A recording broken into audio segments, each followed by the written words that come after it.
Hey guys, welcome to another episode of the Purple Wave podcast. Happy New Year as well. Today I have the pleasure to talk to Ryan Easley. Ryan, how are you? I'm good. How are you? Yeah, very good. Thank you so much. And thank you so much for being here as well. Sure. So, I would love to start with your background. What made you start your real estate investment journey? So I used to be a sparky, so an electrician. Did that for Hmm. about 7 years, which is quite funny because I look about 12 years old. So it's kind of like, started. I did that about 7 years, and then I've been in property for 7 years. So the maths Hmm. doesn't really add up, but here we are. Okay. So yeah, I was a sparky for about 7 years. Did an apprenticeship, got qualified. Realized through doing that, I didn't want to Hmm. be an engineer for that time. Yeah. So I bought a I was building a portfolio alongside being an engineer, and I Hmm. realized if I just compounded this and multiplied it, great. And then I went on to kind of hammering on it and doing it properly, if that makes sense. So yeah, it's Yeah. been a journey. Yeah, no, I can imagine.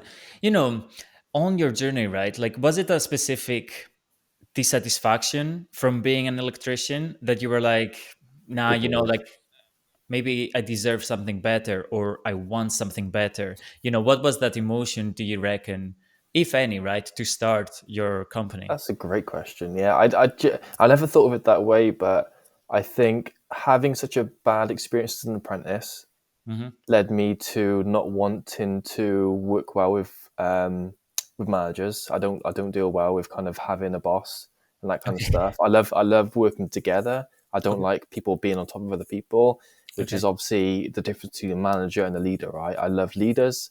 I don't like people who think they're above people, and I think that's what that stems from. Hmm. Hence, going self-employed and business owner, etc. Hmm. Um, yeah, and I think having it's almost like a PTSD way of doing it, isn't it? Like bad experiences have fed me into that sort of thing. So not sure if that's the question, but that's definitely something that fed from that.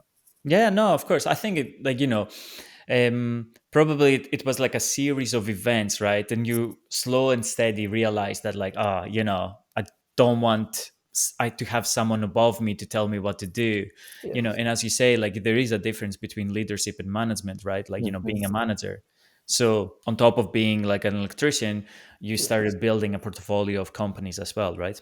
Yeah, yeah, literally. I mean, the portfolio was just property. Properties, It okay. was a case of realizing the financial gain in the long run, if I immerse myself into it properly, I could Hmm. do a lot better with it, and Hmm. then match my income anyway, and then overtake it. Yeah. But I got too impatient and just went deep dive into it. But yeah, Yeah.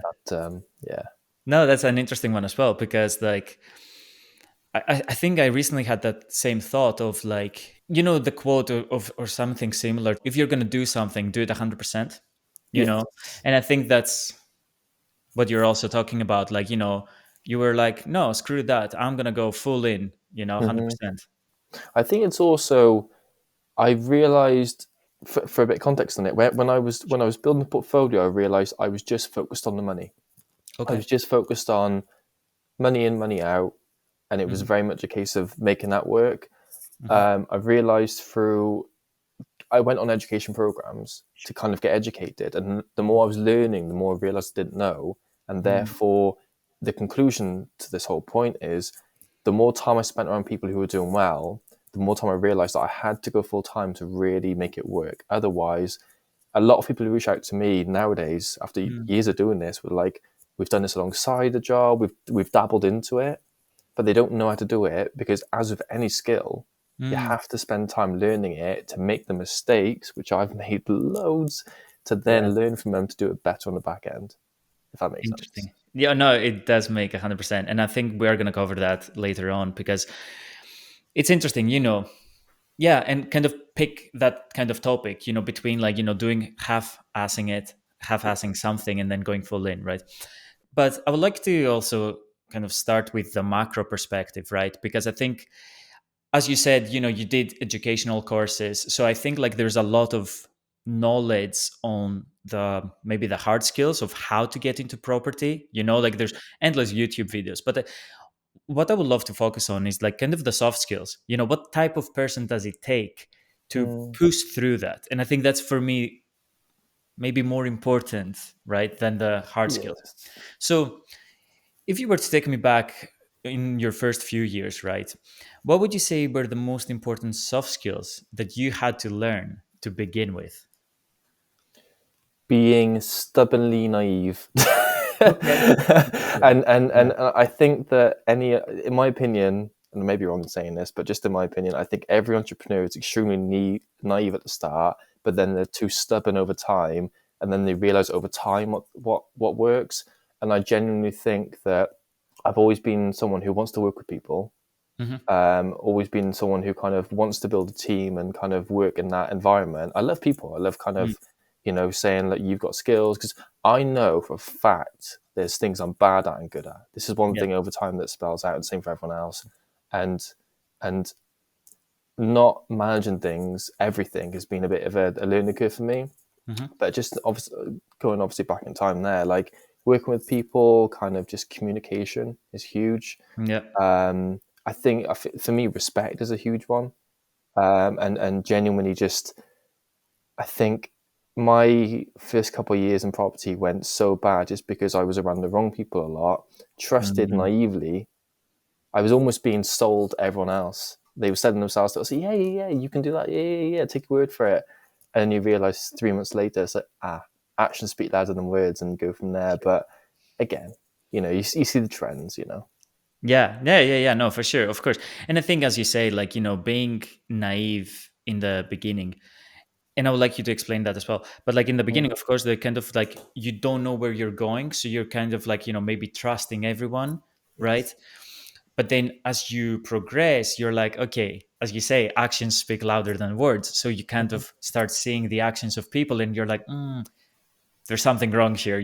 Maybe I should stop interacting with this person. Yeah, yeah, and I think I don't know if it's the right way to say it, but kind of taking things with a pinch of salt at Okay. the start, and it's kind of like Mm, if someone says they're going to be on time, if mm, they're on time, if someone says they're going to do something, if they do it, people can forget here and there, but it's a case of like, how far do you be nice to mm, then be a bit realistic and say, mm. like for context now, we're at a stage now where it's kind of like, if someone says they want to do something, until they do it, until the action's been done, we don't expect it to be done. And then when they do it, Yeah, okay, this person's serious, and then go from there. But it's yeah. through having years of builders talk to us, Mm, mhm. solicitors, brokers. Yeah, yeah, yeah, we'll come back to you, we'll come back to you. And it's kind of like, okay, but when they actually do, and we say, okay, here's problem solved, here's the problem, here's a solution that we've provided, here it is, that the action's been taken. I think it says a lot, to be honest with you. It's quite a high level way to explain it, but Yeah. yeah, actions speak. Yeah. No, I love that though, because it gives you as well perspective.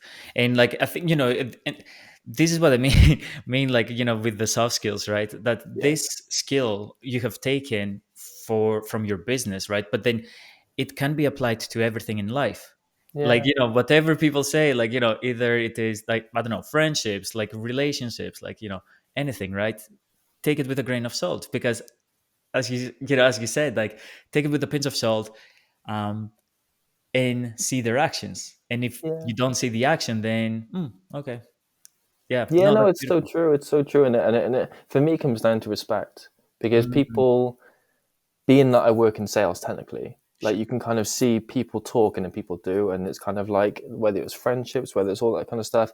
If it's like a friendship, if someone says they're going to be there for you, and then when you're having a bad week, and then you call them up, say, oh, they're always busy. I'm not. There's always a reason for not doing it within reason.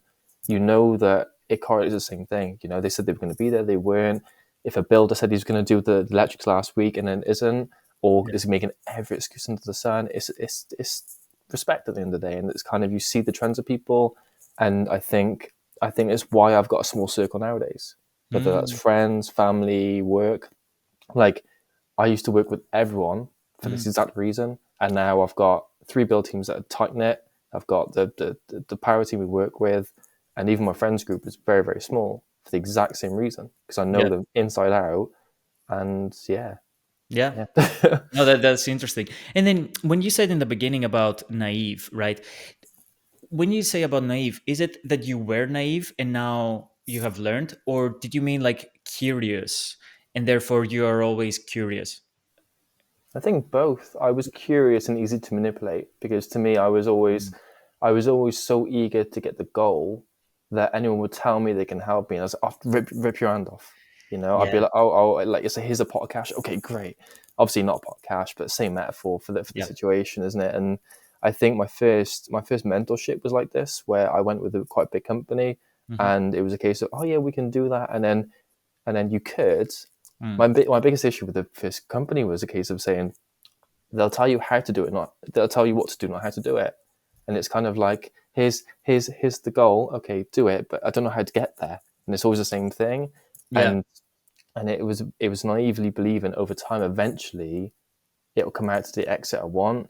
And I yeah, realized over time that wasn't going to happen, but still learned a lot. But I think I was so eager to. I'm a people pleaser as well, and that's not a good thing. So I'm a people pleaser, so therefore it fits into the same narrative. yeah. So yeah, you see a trend there. Yeah, yeah, yeah. No, I guess you. No, I'm the same, of course. But what is important, I think, when you understand kind of your personality, right, is that you're aware of it, right, and you're aware that you do have that tendency to, be a people pleaser, and then now, maybe, right, because I like psychology as well. So if you were to see that you're trying to people please, then you can kind of maybe stop yourself and be like, no, no, no, why am I doing that, right? So if you were to say how your soft skills have developed over the 7 years now, right? How have those skills evolved in the present? And maybe, like, what does your current skill set look like today that it was not, 7 years ago? I say communications number one, Yeah. and I think that being that I work in a sales environment, Hmm. um, I don't even see it as sales, but it is selling people on the service. Yeah. Communication is everything to building trust, and at the end of the day, if we don't communicate very well, Hmm. then trust breaks down and therefore everything just falls apart and we can't help people if they don't trust us. Hmm. So communication is absolutely paramount, whether it's everything. Where like one of our biggest things is problem solving. Hmm. So if when problems occur, communicate effectively to solve it and Yep. then deal with problems that way. So communication's massive.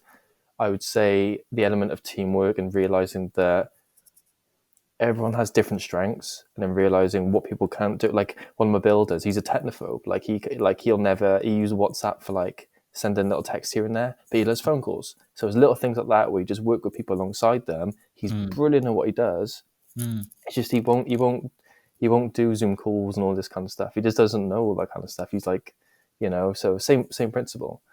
Yeah. Um, yeah, I feel like I'm going to go off topic here, but yeah, so No, no, no. You're good. you see the trends of it. So I'd Yeah. say teamwork, communication. Um, you do tend to see, from my perspective, who I guess it falls under the same bubble, but kind of when someone says they're going to do something and when they do it is a different ball game again here, Hmm. and people want to do business with you, but Hmm. their way. And I genuinely have found the best people in business are flexible. They're not Ooh. sitting there and saying like, hey, I've heard other people say the opposite, but in my experience and my point of view, maybe it's the people pleaser in me, who knows? But I find that everyone who I work with who says, look, we do it this way, but we want to work with you. Is there some middle ground we can work with? Mm. They try to build on that. And I Yeah. find that there's certain people I know who are great at what they do, but it is my way or the highway. And it Yeah. means that you're going to push away so many people and just kill potential. And it's kind of, to me, I'm like, I love flexibility because Mm. businesses change all the time, right? Sure. You got chop and change of markets and that kind of stuff. And I think every time I see someone say, "Oh, I do it this way," "Oh, do you do, oh no, that's it," and I'm like, to me, that's a red flag because to me, from a people side, you've got to not bow to people, but kind Yeah. of just be like, "Hey, can is there some correlation? Is there some benefit?" Not to kind of stick to your values, but is there some sort of correlation here? If not, so be it. But I don't know. That's kind of my perspective. Yeah. No, that's a very interesting, to be honest. So I think that's a very interesting skill, like a soft skill, being flexible, because not a lot of people have it. And I think, maybe I'm assuming here, but like if a builder is like, 40, 50 years old, if they're on the older age, they're very fixated with the way that they do stuff. Like I work Mm. in an office, right? So like I'm in finance, work in an office, and like, In my previous job, we had people who were kind of on the, almost retirement age. And it was that, as you said, like, no, no, no, I'm going to do this my way. Even though I can show you a much faster way of doing the same stuff, Yeah. no, I'm going to do it slow and steady, my way, or I'm not going to learn. So I think Mhm. having the flexibility of learning or flexibility of like, oh, if you come up with a new idea, or like what you were saying before with problem solving, Yeah. if you come with a better solution and they're like, no, that's so Yeah. to the character, right? Yeah. I agree. Yeah. 100%. And then also, of course, like, kind of, I guess, like over the years, you have learned a lot about how maybe human psychology works as well. What you Mhm. said about your builder doesn't like WhatsApp, but he likes, calls. So Yeah. then it's up to you to be like, okay, let me adjust, let me be flexible, in that sense, and I will give him a call, right? Yeah. I think it's just working with people, isn't it? And kind of seeing, it's knowing your team. Knowing your team who's around you. You talk to them every day. You're surrounded by these people, and it's just a case of maximizing outputs, so to speak. So Mm, yeah, no, 100%. And what would you say about hard skills? Like, are you involved in the day-to-day operations now, or I think you have said it kind of like, you have built the team, so no, so now you're more on the oversight of the projects. my client's going to hate me saying this, but I'm genuinely now at the point where it's like it's more about the scaling content side of things rather than anything, because I've got the build teams and the project managers dealing with stuff anyway. I oversee the project manager, so it's making sure that the communication's there still. Yeah. Um, I'm still the central point in terms of communication and contact between the client and everything. But in terms of the build team, that's covered. In terms of soliciting, obviously with purchasing, that's just a case of contacting the solicitor every week. Staging and all that kind of stuff. It's the team's doing it. So a Yeah. lot of my stuff is just documenting what we're already doing. Yeah. So that's why we do the YouTube videos every week. It's why we do the Mhm. short form. It's pretty much saying, look, the team's already cracking on with it. Here's what we're doing, Yeah. because the goal is to scale this up and basically take over South Wales. Yeah. Yeah. So pretty much, yeah, that's the idea. Yeah. How do you find that? Like, for example, like, in quotes, are you sad that you're not like on the day-to-day stuff, like, hands on, or are you happy? Or maybe, again, it's not sad or happy, but I guess, are you happy with being kind of a project manager now? Or, It's a good question. Yeah, like I'm genuinely put it this way: these are the first business I've ever made in my life. Mhm. So it's kind of like for my priority with this, it was always a case of learning property. Mm. I actually had to chat with my mentor a couple of days ago about this. Mhm. The biggest eye opener for me the past year has been the focal point isn't property for me; it's a business.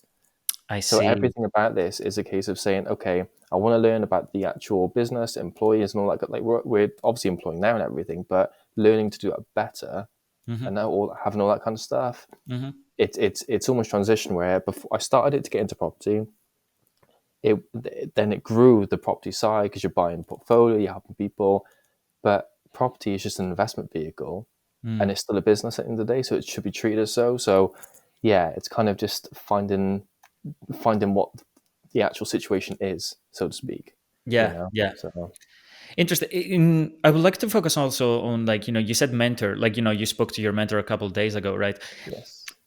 I didn't think of it, but I would like, if you're okay with that as well, like, what do you think is the role of a mentor? Like, do you find it important? Have you found it useful to have a mentor?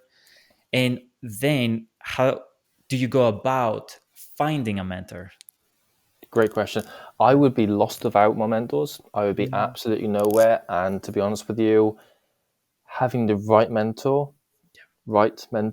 is pivotal. And to be honest with you, people say about mentors, you've got to know the difficulty is with the mentor is you've got to know what you want from them, and then who for it to be to then find the right mentor. And it's very bread and butter, but people don't think of it at the start. And I didn't. I literally was completely just blind to it. I thought a mentor knows property, not Yeah. understanding how varied that comment is. Mm. And now it's a case of so for context, my first mentor was purely property. My Hmm. second mentor was a mixture of property and business, but I didn't actually realize at the time I was just focused on the property. I see. And that's helped me. He helped me scale the sourcing side big time.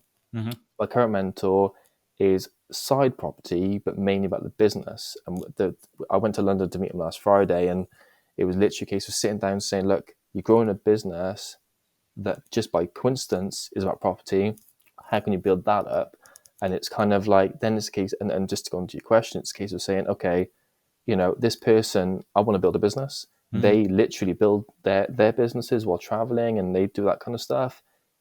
Get someone who's 3 to 5 years ahead of you, Yeah. exactly in the department you're looking at, Yeah. and then make sure they're credible, make sure they're doing what they're actually teaching, Mm. and then go from there. And the biggest compliment I can give my current mentor compared to all the others is they're super vulnerable. Mm. They sometimes get upset. They sometimes not at us, but just in terms of life, they're extremely open, and I really love it because they're an actual person and not trying to just sell you. They're saying, "Look, we're doing this. We can help you." They're bloody geniuses. Excuse the French, Yeah. Yeah. but they're also very emotional people, and they're like, you know, yeah, like there's more context to that, but they're just you just kind of connect a lot more when they're kind of real. So Yeah, yeah, yeah, of course. No, that's brilliant because I think I had a previous conversation with like a career coach, right? And ah, see, we touched upon mentorship. That's why, like, when you said mentor, I was like, oh, let me see your perspective on mentorship because, of course, like, yeah, growing a business, you want to have people that, as you said, like they're 3 to 5 years ahead, right? So I was talking to this career coach, and she was saying the same thing, like, find someone who works at the company that you want to work for, message them, you know let's have a chat, 5 minutes, tell me about your career path and etc. And then ask one or two questions, and then maybe in a month's time reach out again, etc etc, and then build up that relationship, because like mentorship is of course a relationship, right?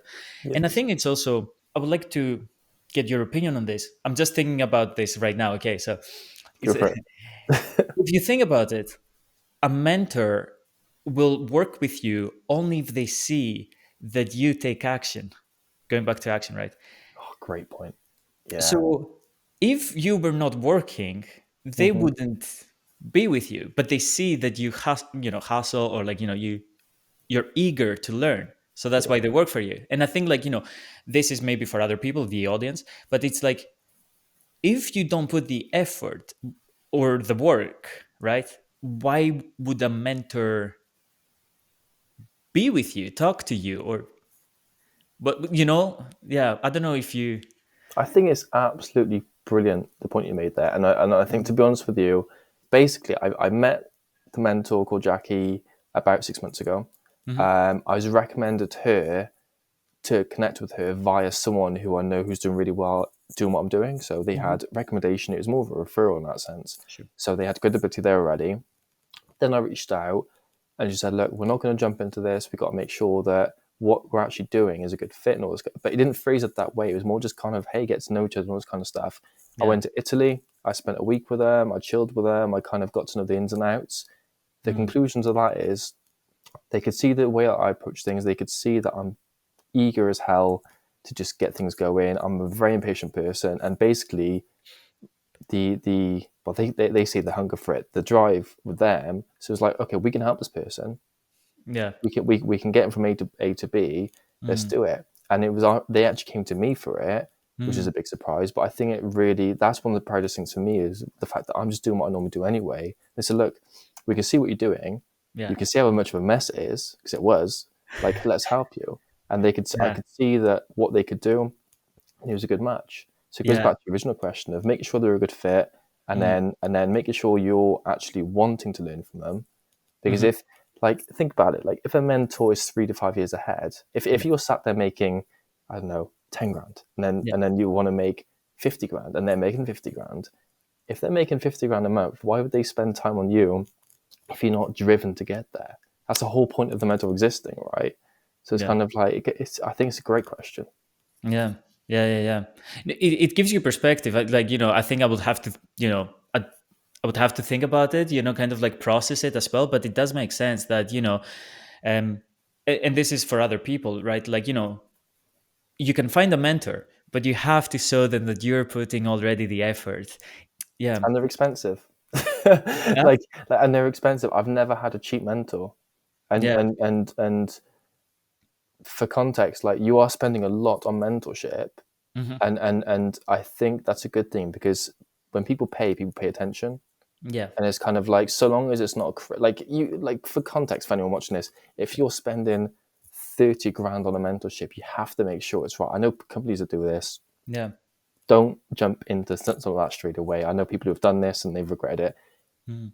Any good mentor will price you based upon value. So if you're driven, that's a tick in the box to get on board in the first place. Yeah. If they're looking to charge you 20k on the spot for this golden opportunity, heavily consider it, heavily kind of take a step back and look at it as to what it is. Get their experience, get their overview, get their journey, get to know them personally. Just, for anyone watching this, if you're looking to just jump into it too soon, take a breath and don't be too rushed with mentorship. Mm. They have to be a good fit for you and have your best intentions there, Yeah. not just be looking to get a payday themselves. Because I've seen Yeah. it and I've heard of it. So I never thought that, like, a mentorship would be a paid thing at the same time. Like, I thought, like, oh, okay, you found someone who's like 5 years ahead of you, and they see your value, and they just, you can ask your questions and then they can answer it. But it does make sense that a mentor, because they value their time, if you're willing to pay for their time, yeah. then that of course makes also sense, right? Yeah. I was reading a book by Alex Hormozy last week, Yeah. and he said, like, if he's making £1 million a month, for example, obviously he's big, right? Yeah. But Yeah. just for the Yeah. context of the conversation, like, Yeah. if he's making £1 million a month, why would he take you on as a mentee if you're going to pay him 10 grand a month Yeah. for a call every single day, right? So give to respect his time compared to where he currently is at.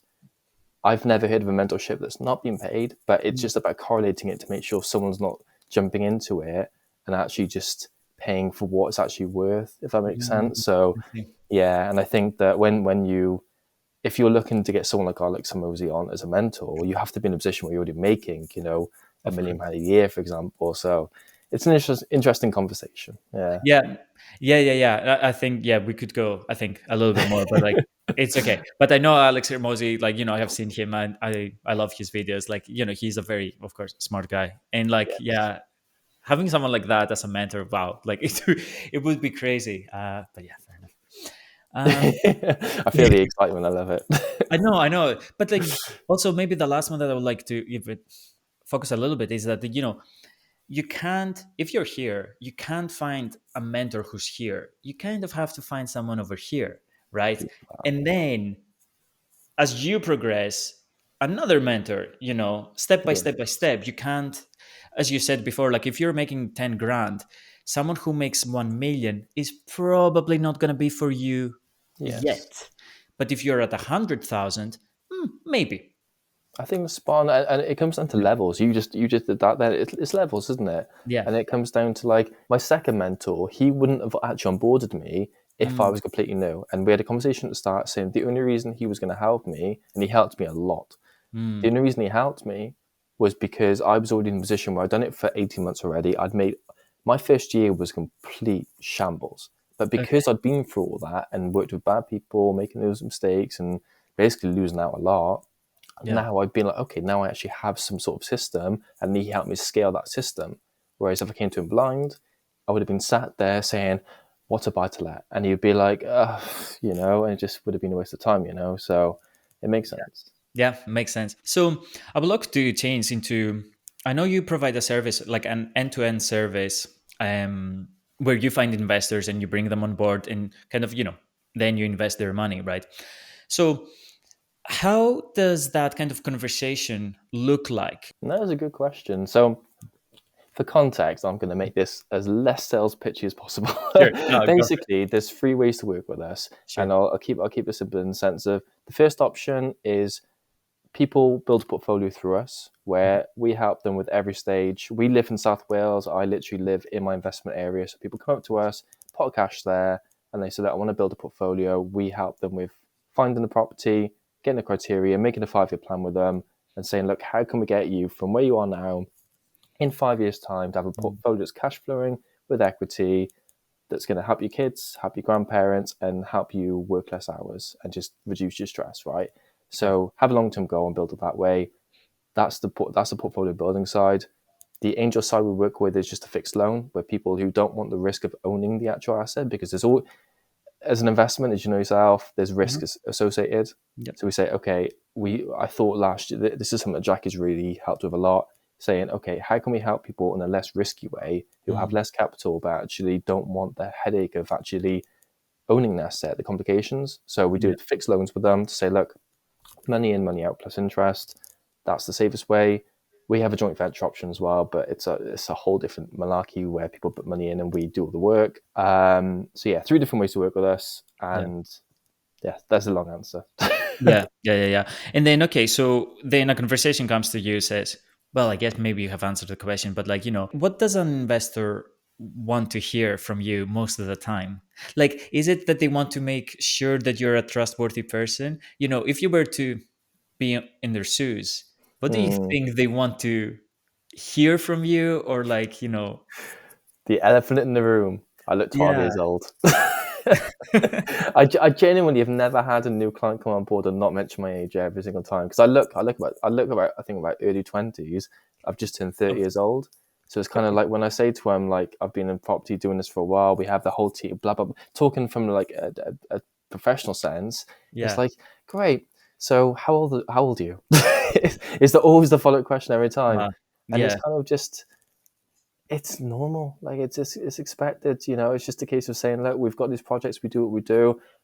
YouTube has been a really good thing for us because it can kind of give a full context on myself, my personality, and also the experienced team that we've got.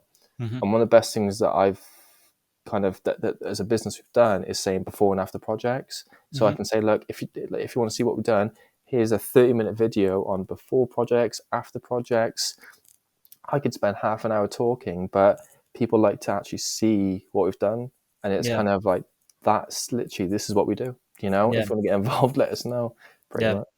So do you reckon it's more about trust? Like, right, let's say I'm the investor, right? Like, do you reckon it's them mostly asking, can I trust Ryan? Can I give him my money and know that in 5 years' time I will have my money back plus interest? Or, if it's building a portfolio, I trust Ryan that he will build me a portfolio within X amount of years.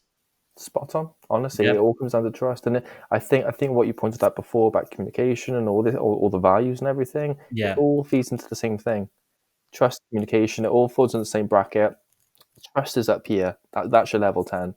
Because then Yeah. if you're communicating and doing what you say, then people trust into that. And at the moment, I'm talking to people who have millions. I've talked to people who have 50K, but it's the same approach. It doesn't matter. It doesn't pedestalize anyone. It's just a case of saying, Bob, for example, Yeah. has this money, this situation. How can we make sure that, because we only work one to one. This is the thing that I've always done from day one. My whole mindset of doing everything here is to say, look, if I was the person I was 7 years ago, who did I need? I need someone to hold my hand, be one to one, help me invest, and be there for me. Yeah. And that's how I built everything that Yeah. we've kind of done. So with that sort Yeah. of approach, Yeah. No, I do agree. Coming on that, so, because with investors, and you say, so is that the 5 year plan or the 5 year kind of like, yeah, plan? Is that set? Or like, if someone wants to work with you for 10 years, like, or kind of do you structure and say, okay, it's a 5 year approximately plan? it's a guide. It's a guide, and Okay. it gives a visual context as to kind of say, okay, like on the 5 year plan, it's got year one, year two, year three, yada yada. Yeah. But importantly, it says that this is a guide to say, you're here in this position now. This is where you want to be. In a perfect world, this is the way I do it. Year one, year two, year three.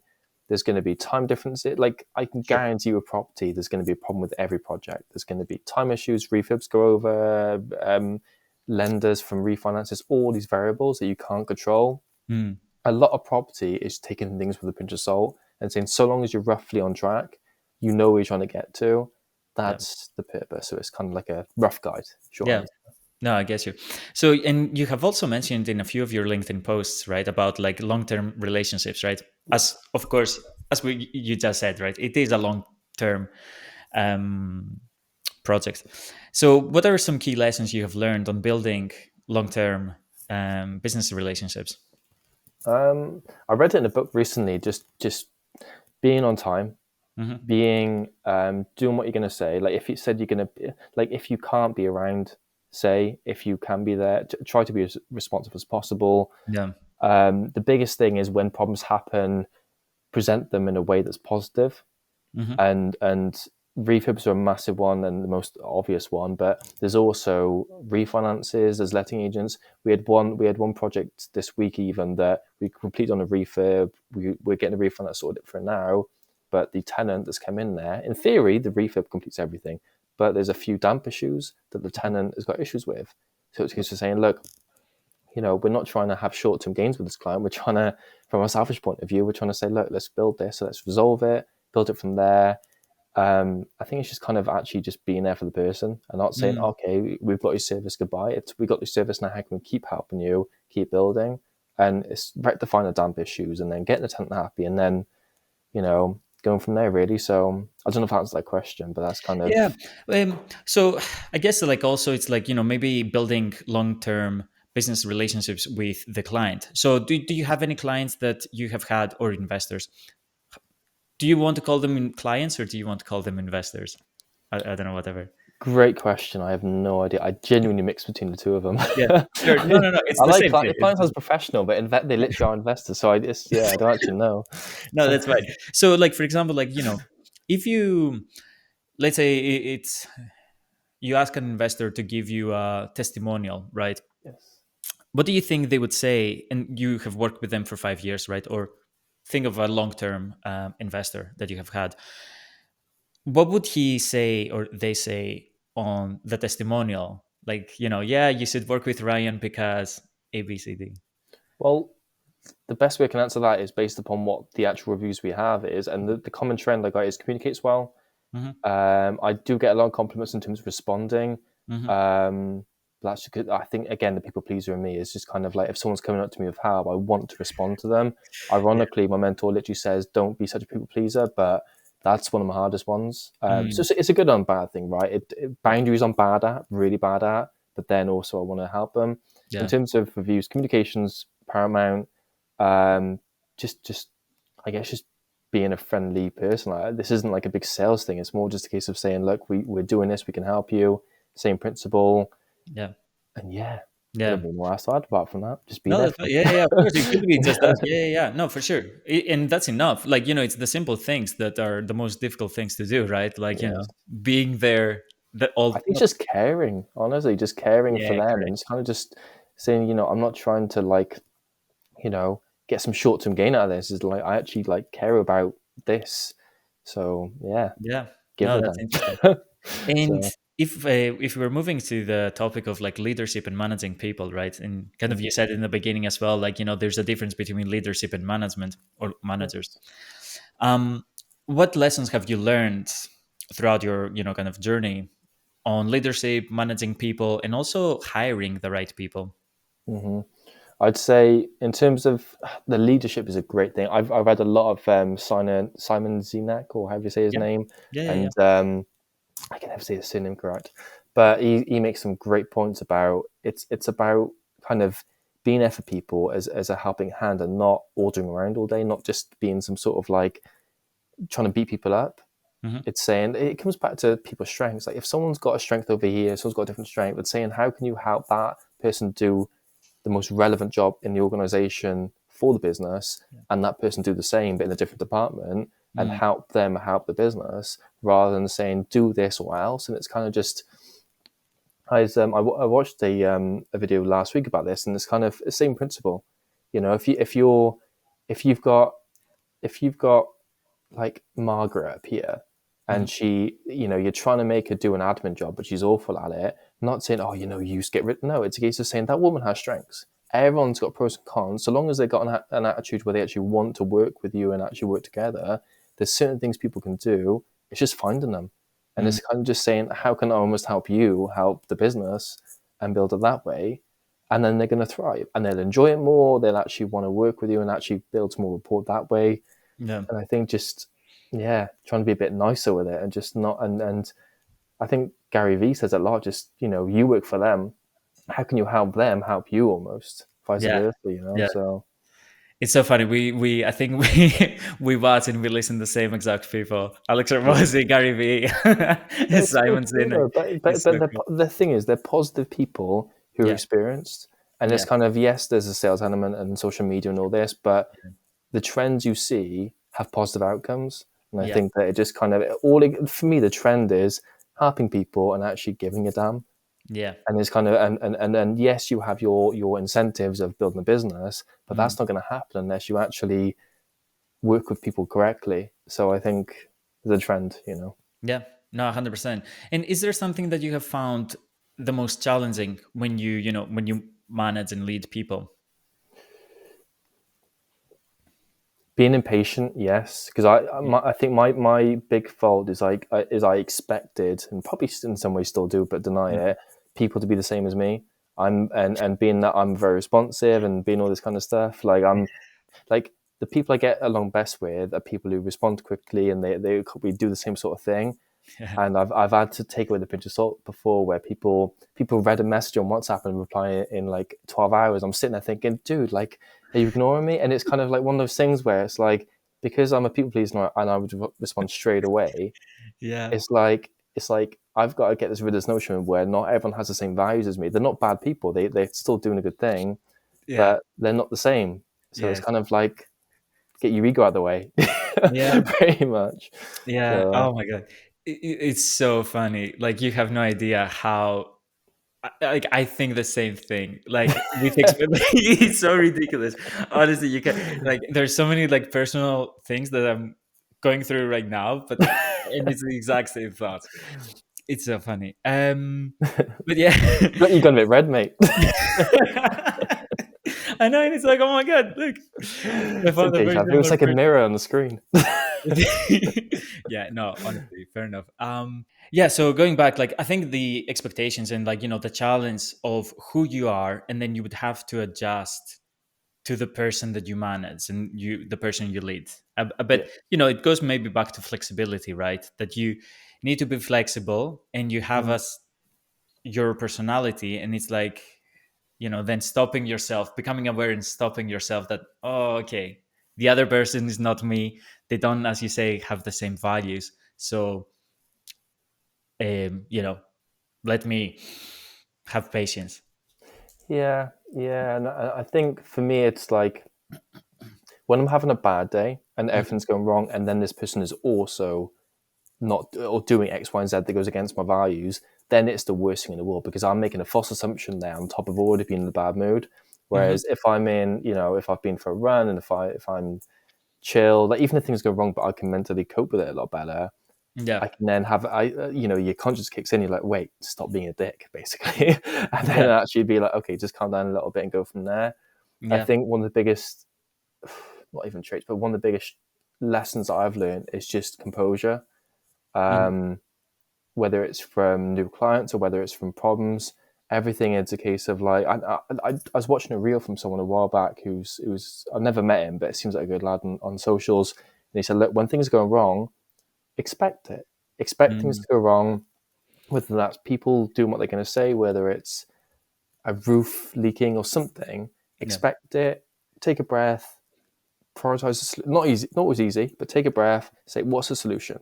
Yeah. Okay. The worst thing can happen is you lose some money at the end of the day. With it's a property. That's the worst case scenario. Yeah. So let's figure out the solution quickly and effectively, and then go from there. Whether that's our portfolio, clients, but that same principle was for anything. Just staying composed, staying relaxed, and actually just saying, okay, what's the actual outcome we want, and then go from there.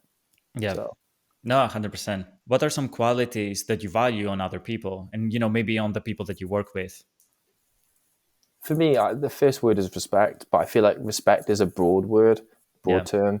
But honestly, respect is a big thing. But I guess it comes down to what you see as respect in the Hmm. same sense. So for me, being polite is a big one. Hmm. Um, like I had to chat with an investor a few days ago, and he couldn't work with us anyway, but he was still very rude on the phone, and like very demanding, and it's kind of like if people are feel entitled, that's an immediate red flag to me. And it's Yeah. like if you want to work with someone, you say, look, not just value based, but kind of just be nice. Just say, look, what you're looking for, what you're doing here, and all that kind of stuff, and just be a good person, and just honestly, just don't be a dick, to put it bluntly, No, I get and just go from there. And it's kind of like you, like one of the biggest things that because I do a lot of calls all day, and you see it. some people have good and bad days, of course, but you do see red flags and green flags from people. Mhm. And the more you practice, the more you can kind of see. And yeah, I think learning that has been a big thing. Just kind of saying who do we want to work with? Who's going to be demanding? Who's Mm. going to realize, what we're doing and the value in doing that? Would you say now you're in a position to work with who you want to work? You know, maybe in the beginning you were like, oh, as long as I can get money from angel investors, happy days, right? Whereas now Hmm. you're like, no, let me be a little bit more considerate with who I want to work with. That is such a great point. Yes, I would say yes, but there's also a bit of flexibility there because Hmm. I it's a bit of a balancing thing because yeah, yes is a straight answer, but nowadays if someone came up to me and their values, their personality fitted the profile of like a JV partner, which is like a Hmm. business a business connection, pretty Yeah. much partnership, Hmm. but the capital wasn't there, I Hmm. would then see, okay, how can we make this work? In some way, shape, or form. My mentor said, look, it's not going to work. Financially has to be there, but it's kind of like finding a middle ground. Yeah. Yeah, I gotta say that's what been a big thing Mm. in terms of that question. It's a case of at the start you're so focused on short term gains. Hmm. What you realize is, and we've got a couple on the go at the moment that have dragged on for so long for this exact reason, Hmm. where we've onboarded them, proceeded with them, and the only person that has actually affected negatively by this is them, because they were so desperate, but they weren't the right personality or in the financial position to work with us. We proceeded that being a bit too nice Mm. because we wanted to kind of help them, and Mm. now they've got a lot of added stress on top of what they're already doing, and we shouldn't have onboarded in the first place because they're too demanding on what they're expecting, and they're also giving themselves a lot of stress because of the position they're in. There's a lot of context on this, Yeah, yeah, but yeah. it's I a get you. really good point you're making. Yeah, no, interesting. But then I guess, like, for example, like now you kind of like, you filter the personality, right? Like, as you said, like, if someone has the good personality, but maybe not enough capital, you're still going to try to kind of help them, right? Whereas like Yes. maybe someone, as you said, like if they have a lot of red flags as a personality, but they have, yeah, I see what you mean. Like it has, probably it's a very thin line of balance between like, how much of a personality you can accept depending on how much money they can give you, right? Yeah. Yeah, and Yeah. and I, but like there's obvious dangers. Like people who have a lot of money but bad personality tend to be people who pedestalize themselves, and that's an immediate no, no, no. Like I'd rather have loads of people in this category who have great Mm. personalities than egotistical people who have a lot of money Yeah. uh, all day of the week. And it's kind of like the personality is 70% of it, but you Mhm. still need to have the capital to facilitate what we actually do. So it's kind of like almost like the final jigsaw piece of the jigsaw almost. Yeah. But yeah, I gotta say, like, I'm genuinely quite proud of the clients we got. If I'm totally honest with you, Hmm. and I just spent all day WhatsApping them, just saying, hey, this is what's going on. Here's an update. They're like, okay, cool, and it's kind of it's very fluid. Yeah. Not that's every day, by the way. To clarify, this is Yeah. still Yeah. probably, but there's a lot of mutual respect there. We check in, and it's kind of just I think it's a really good point you're making there, just about having a criteria and just saying, look, I know for a fact we can work with this person. If if we're vibing, there's certain we can try to help you. I made this business to help people at the end of the day, and Yeah. it falls into the same bracket. So yeah, Yeah.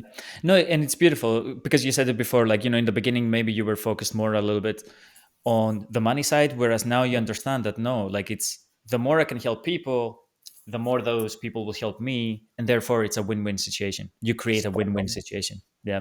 So coming again into kind of relationships, and we said like, relationships are being built on trust, right? And that can come from reputation. How have you managed to build a good reputation, and what are some lessons you can share on reputation, and building a good reputation? Do what you're actually saying. Hmm. One mistake I made at the start was you're so desperate to come across a certain way, and we're Hmm. talking years ago now, but same thing applies. You're so determined to come across a certain way that Hmm. you almost fake it till you make it a little bit, which isn't a bad thing, but you get caught out. And Yeah. I've always found that karma does work Hmm. both ways. And it's a case of when people come to, oh, but you said this, I'm like, then you're a bit unstuck. And I think genuinely just being honest about where you are, what you're doing, that kind of stuff. Hence why documenting social media is really important. Yeah. So we're just doing what we're doing anyway. Hmm. And I think that this is, I feel for people who are starting out in property, because you want to come across a certain way. Mm. And I genuinely mean this with the nicest of ways to phrase it. I can tell straight away when someone's new because they either try too hard to be a certain way, Yeah. or they make it very clear and just say something else. So it's kind of, to me, it's immediate, Yeah. but that's only from over time seeing that. Yeah. So in terms of being trusted, I think YouTube is a good thing for this, in terms of, because when you're doing half an hour video, you're actually able to explain things and document it. And my priority with YouTube is, yes, document, but also be informative and Mm. really say, look, this is maybe some hints and tips and all this kind of stuff. I try to make the videos not just about what we do, but property in general, to say, look, if you did these sort of projects up north, for example, where it's also cheap, Mm. make sure you get your surveys, make sure you get your quotes in and contingencies and all this kind of stuff, just to protect you as the investor.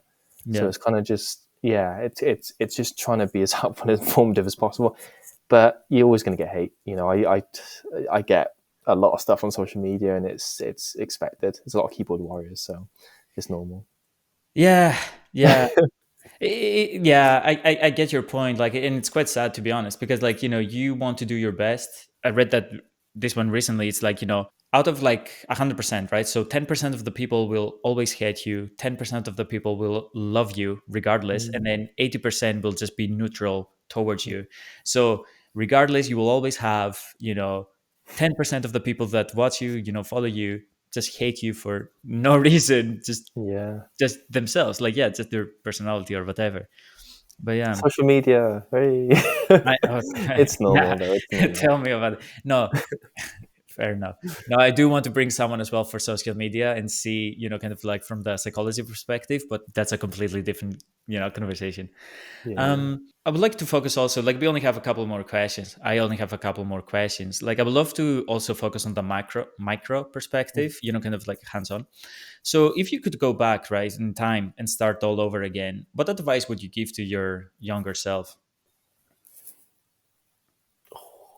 I remember you asking me on email, and I kind of sat there, spent 10 minutes thinking about it, because like Yeah. there's so much, but then where do you start? Because like one of the biggest issues I had to start was, like, I was learning stuff, but then I was talking to people who didn't know anything, and just, Mm, here's this loads of information. mm, And one thing that I've learned is you don't want to give too much away, purely on the aspect of not overwhelming people. yeah. So if I had like an early 20s kid who was like, yeah, I want to buy 3 houses, and then chucked everything onto him, Yeah. it'd be like, wait, it's kind of put me off it now, because it's kind of like, oh, here's the pros, cons, and the gist. Yeah. Here's the headache you're gonna have every day, but it's normal. But I don't know, because it's kind of everything I've done now has led me up to where I am anyway. So it's kind of like, it's one of those mentalities where you kind of like, in terms of stuff, I just say, just keep pushing. It's Yeah. going to be bloody hard, but keep pushing with it. I would genuinely say, like, focus more on business than property. But again, it's been a learning curve. Yeah. I don't know exactly what, because I could spend hours overthinking about that, but then I've still got some 20 kids sat there who's super keen to get into it. And it's like, how much do you really go into it? It's Mm, almost the same as a mentor thing. You wanna step by step hold their hand a little bit, yeah. rather than chuck the whole thing onto it that you've learned so far, and then they're like, what do I even do with this? Because you Yeah. don't know what you don't know, right? So Yeah. yeah. Yeah. No, it's only fair, to be honest. And it's a very difficult question because, as you say, like, you are where you are right now because you did everything the way that you did it. And if you had not done it, maybe you wouldn't be where you are today. So it's very difficult to, go back to the past and change it because you don't know the results Yeah. Like, of. there's certain partnerships I would have done, Mm, but then you don't know where they would have gone, or yeah. what they would have done differently. Because I know certain people I connected with at the start. Some I thought who would do amazing, and who completely crashed. Some who I thought were not so great, have done incredibly well. And it's kind of like, you kind of, it's almost like it's like Bitcoin, isn't it? You kind of sit there and you just gamble one of them and go from there. Yeah. Um, yeah. Yeah, It's an yeah. interesting one. Maybe, I don't know, like, you can correct me if I'm wrong on this, but like maybe also, like, you said before that, in the beginning you were focusing on the short term money perspective, Good point. whereas now you are like more about, hey, let me help as many people as I can. Yes. Could be maybe the perspective. Maybe would you change the perspective that you had, or That's a very good actually? point. Yeah, no, I definitely agree with that. See it as more of helping people. Like I read a book a while back that says the Millionaire Fast Lane or something like that. Yeah, And I'll be honest with you, I hate the book, but it had a few good points in it. yeah. Hate the author, love the book.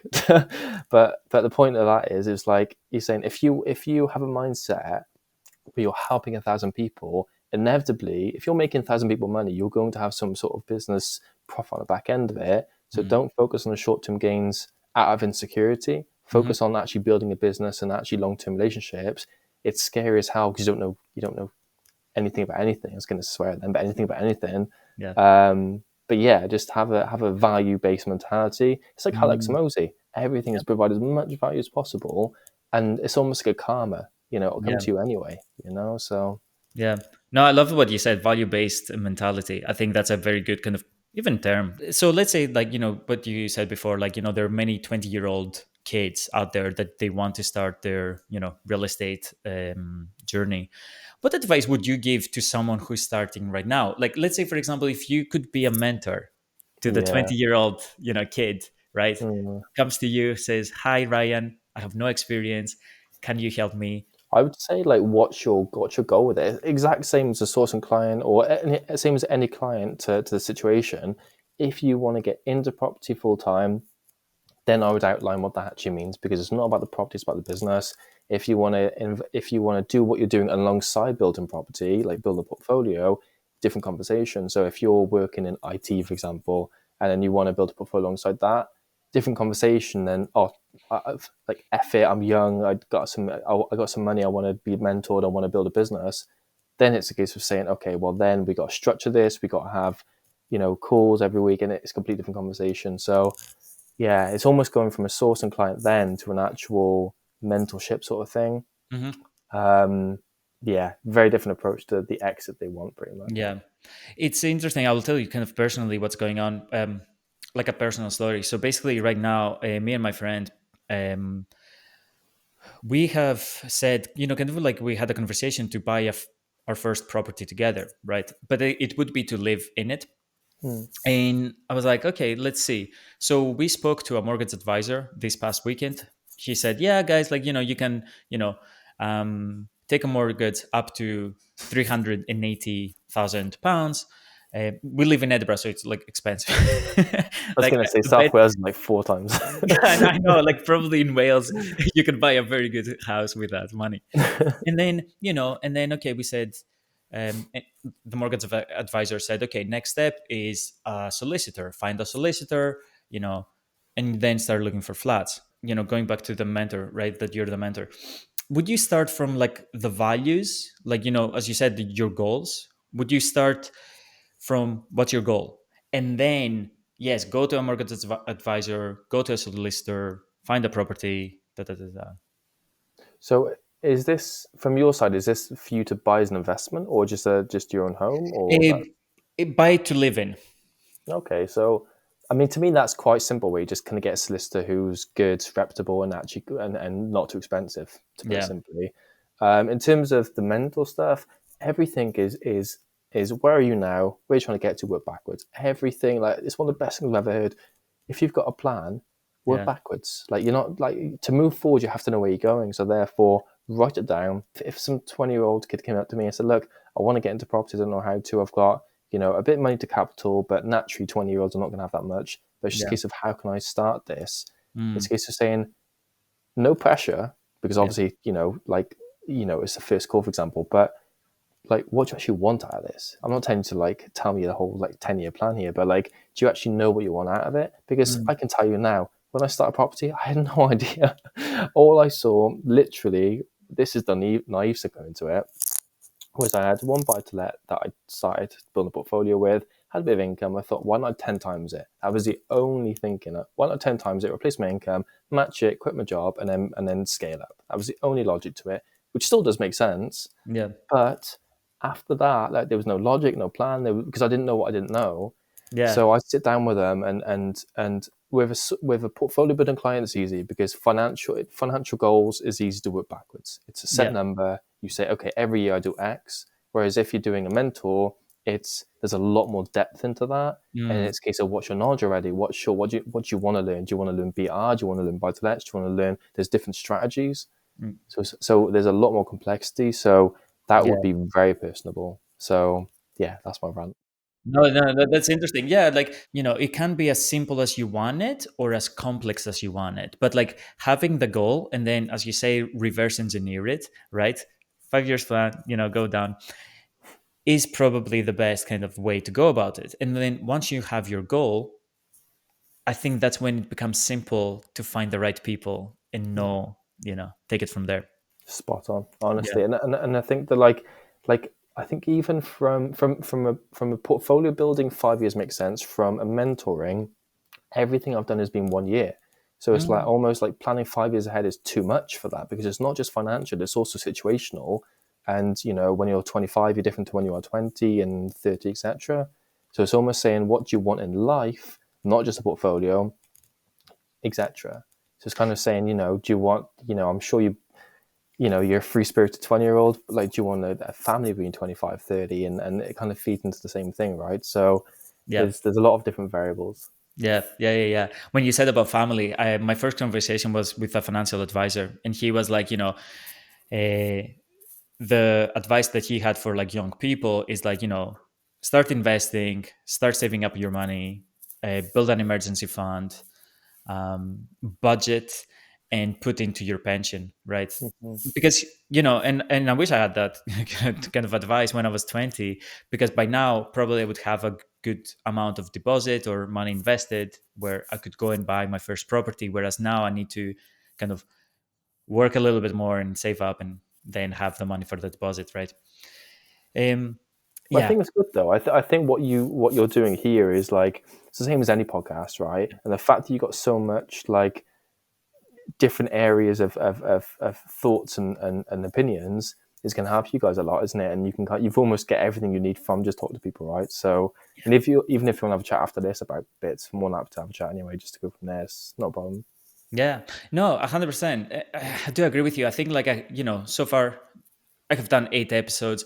I have learned so much, and even like just emailing the people and like having the conversation, learning from people is amazing. And it's like, okay, hopefully someone else can take this advice and apply it to their life, because Yeah, it's what we have said and talked about today. Someone can take it and they can apply it in any area of their lives. Like goal setting, it's not only in business, and it's everything, like your physique, your mental health, your relationships.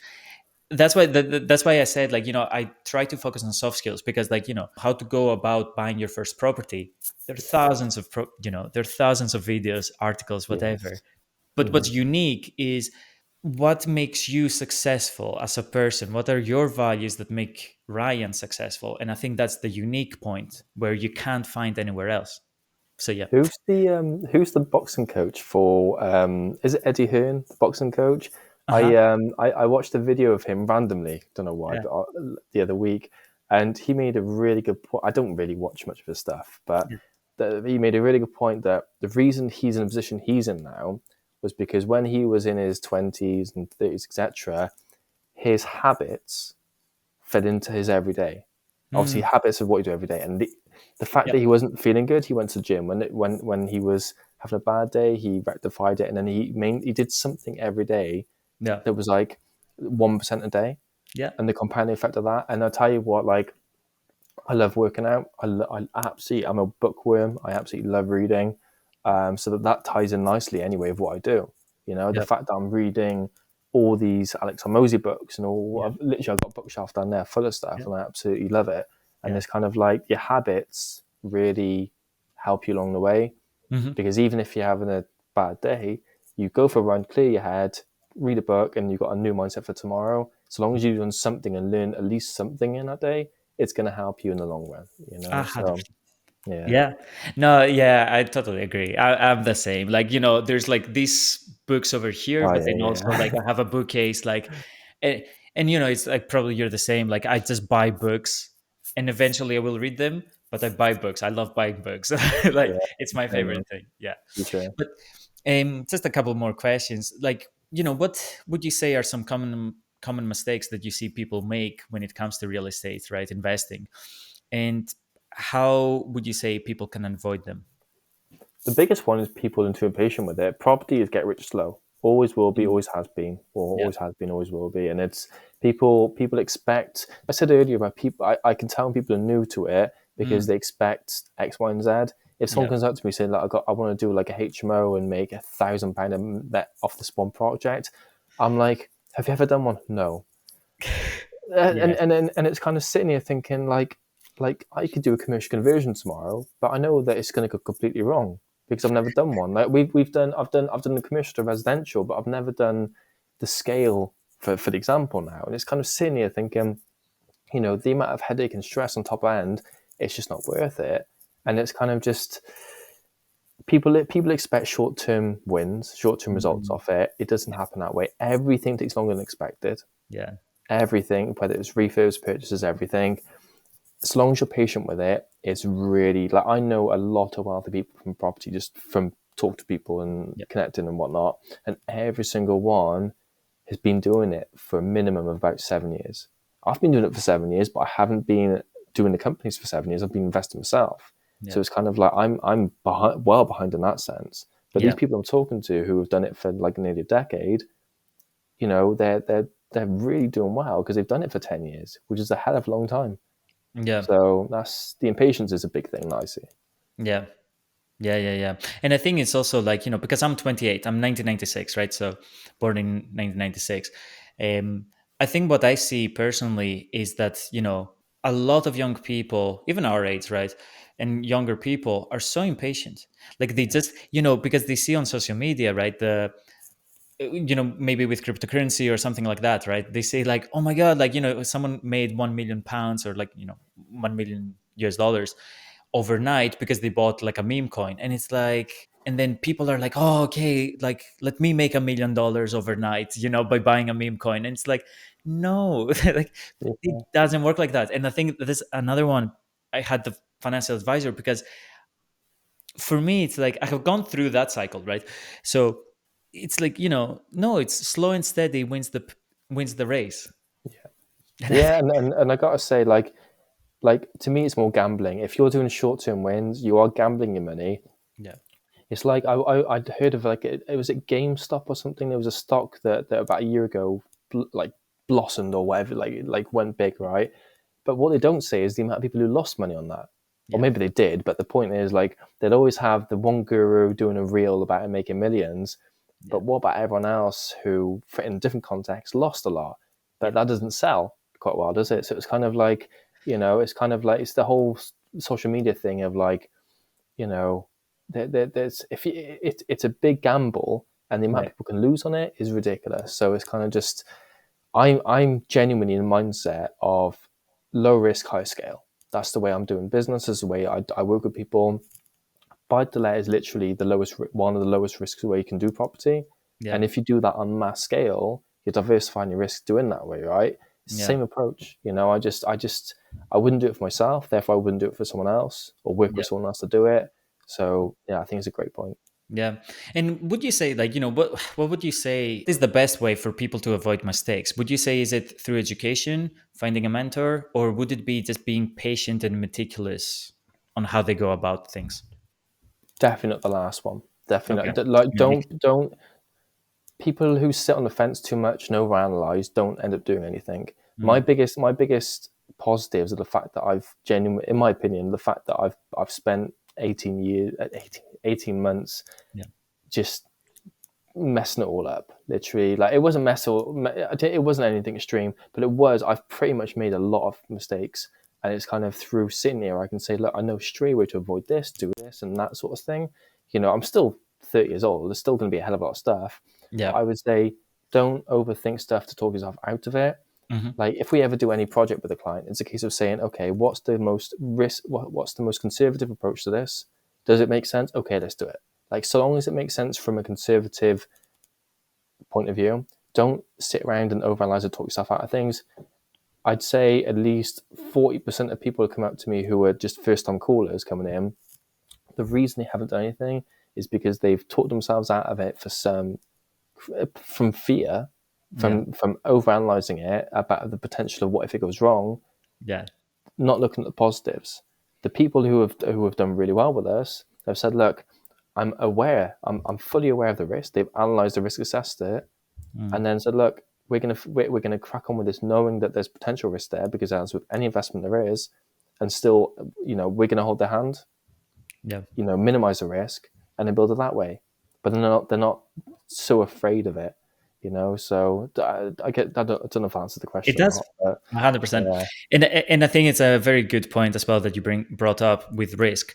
And I think it's like, be low risk, but have a percentage of risk that you are gonna take. Like, yeah, yeah, like if you want to be financially successful, you have to take some risks, or else, hmm like, work your 9 to 5, happy days, yeah, if that's what you want to do. But I think, like, if you want something more about from life, and I think maybe that's what kind of moved you, is that, like, you were okay with taking the risk to buy your first property. You know what I mean? yeah. You had that level of risk. You were like, yeah, screw it, let me buy it.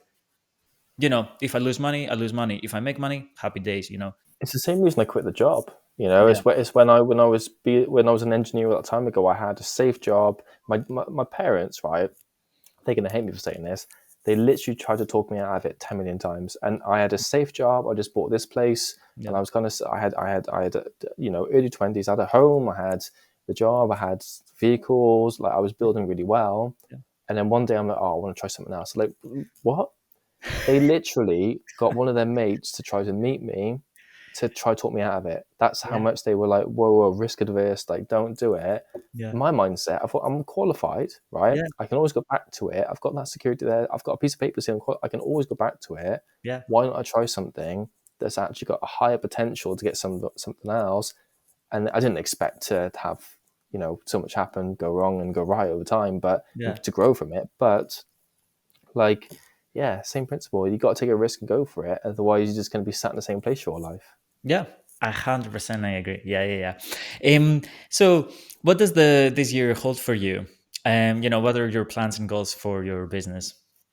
Want to get at least 12 added to the portfolio. We got one ended last year into legal, so want to get at least 12 more this year. So the idea is pretty much every quarter do three, Okay. to pretty much do it that way. Hmm. Simple maths. I always Yeah. confuse myself with that one, but basically do three quarter, build it that way. Yeah.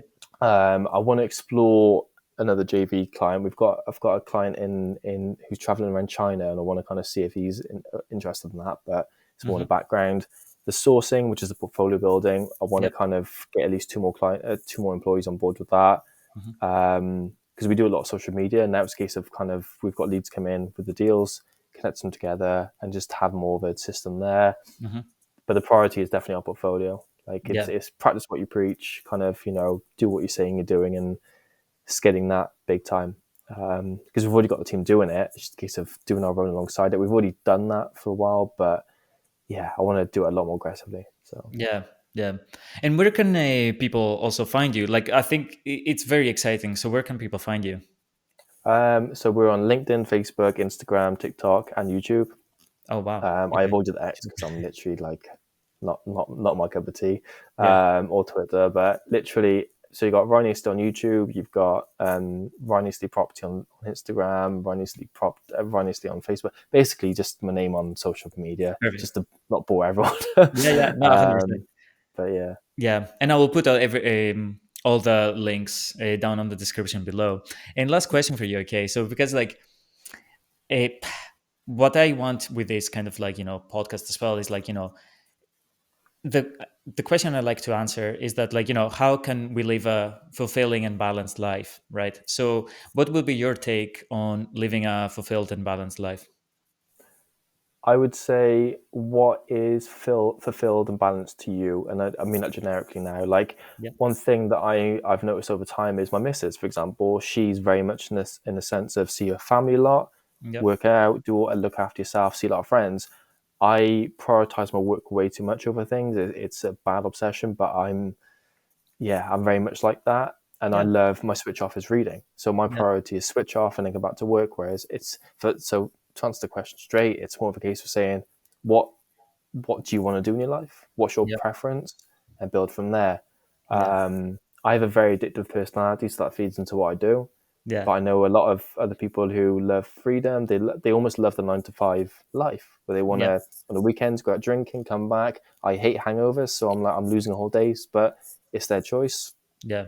So I think for different people it means different things, Hmm. and yeah, I think that's the joy of getting older. I don't know about yourself, but like I genuinely like, for example, like when I was in school, almost all the friends I had then I've separated from for the exact Hmm. same reason, because you realize the things you got in common then are different as you grow older, Yeah. and then you kind of like nothing negative about it. It's just a Yeah. case you just grow apart for the same reason. I think Yeah. it's natural growing up, and I've noticed that big time, and to the point where it's like, well, you wish them all the best, but it's kind of like it's you sit down and I don't want to talk about Call of Duty anymore. I want to talk about building an empire and helping as many people, and it's a completely different conversation, Yeah. and it's kind of like they're having kids and everything. I'm sat there thinking, I know I don't want to have kids for the next 5 years. Yeah. Same principle. So yeah, bit of an Yeah. open response, but there you go. Yeah, no, no, no. I think this is what also kind of like I have ended up, thinking of myself that like a fulfilled and balanced life is different for everyone, right? So it's like it's your meaning or your take on a fulfilled and balanced life. That is like you like to work, and on when you don't work, you love to read, and you have your family, you have your relationship and etc. And that fulfills you, and you're happy, and that's Yeah, it. It was nice when you asked you gave the question back right to the audience. It's like just figure out what makes you fulfilled and balanced, and then just do that, and happy days. Ryan, it was a pleasure to talk to you. It was an amazing conversation. I'll have everything on the link below. Any final thoughts that you want to say? I mean, if I can help you at all, let me know. I mean, it's just keep me updated with stuff, and yeah, if I can share the podcast or like not just this, but like in general, Yeah. because you said that you did 8 episodes, right? So if Yes. if you want any help getting out No. there, let me know. Because Yeah. I know like I know certain people who can kind of get involved depending on what departments you want. So yeah, let me know if I can help at all. Well, no, I appreciate it. Of course, I will let you know. And thank you once again. No worries. Happy days. Perfect.